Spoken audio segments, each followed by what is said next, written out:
नमस्कार, आप देख रहे हैं पूर्वांचल लाइव और आज की वीडियो में हम बात करेंगे भोजपुरी सिनेमा के इतिहास में एक ऐसी फिल्म के बारे में जिसने अपनी मामूली सी लागत से कई गुना ज्यादा कमाई कर बड़े बड़े रिकॉर्ड बना डाले, जिसने भोजपुरी सिनेमा में जबरदस्त छाप छोड़ी थी, जिसके कारण आज भी रिलीज के इतने सालों बाद भी ये फिल्म लोगों की जुबान पर रहती है। और सबसे बड़ी वजह जिसने भोजपुरी सुपरस्टार दिनेश लाल यादव को उर्फ निरहुआ जैसा फेमस नाम दे दिया। तो चलिए वीडियो स्टार्ट करते हैं।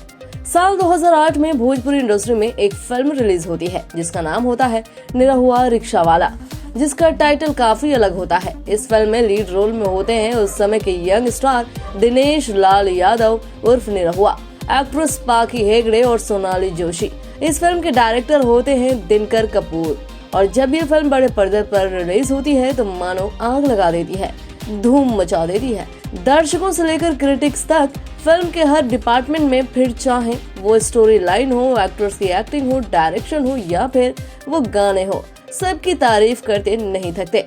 जैसे जैसे ये फिल्म लोगों को पसंद आती है और लोग इसे देखने के लिए सिनेमाघरों में जाने लगते हैं और इसी कारण हफ्तों तक इसके शोज हाउसफुल रहते हैं। और फिर देखते देखते निरहुआ रिक्शा वाला जो महज 57 लाख में बनी थी, वो बॉक्स ऑफिस पर 7 करोड़ की ताबड़तोड़ कमाई कर लेती है, जो अगर आज के फिल्म के बिजनेस से कंपेयर करें तो कई गुना ज्यादा होगी। इस फिल्म के ब्लॉकबस्टर होने के बाद दिनेश लाल यादव हीरो से मानो रातों रात स्टार बन जाते हैं। साथ ही इस फिल्म में उनका एकदम सिंपल रिक्शा वाला गेटअप दर्शकों को बेहद ही पसंद आ जाता है, क्योंकि दर्शकों के लिए ये एकदम नया एक्सपीरियंस था। क्योंकि जनरली फिल्म में हीरो की एक्टिंग कार बाइक से करवाई जाती है, जो एक स्टीरियोटाइप सा लगता है, लेकिन इस फिल्म में हीरो रिक्शे से एंट्री लेता है, जो एकदम सोच से परे होता है। बात करें इस फिल्म के एक गाने निरहुआ रिक्शा वाला, जो ऐसा सुपरहिट हुआ कि आज भी ये गाना भोजपुरी सिनेमा में एवरग्रीन माना जाता है। बता दें, निरहुआ की इस फिल्म की ब्रांड वैल्यू इतनी ज्यादा बढ़ गई थी कि इस फिल्म का पार्ट 2 साल 2015 में रिलीज हुआ था और सुपरहिट भी हुआ।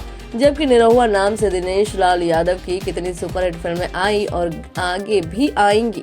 आपको निरहुआ की ये एवरग्रीन फिल्म कैसी लगती है, हमें कमेंट सेक्शन में जरूर बताइए। पूर्वांचल लाइव की ऐसी ही लेटेस्ट और चटपटी अपडेट्स और गॉसिप के लिए बने रहिए अपने फेवरेट चैनल पूर्वांचल लाइव के साथ।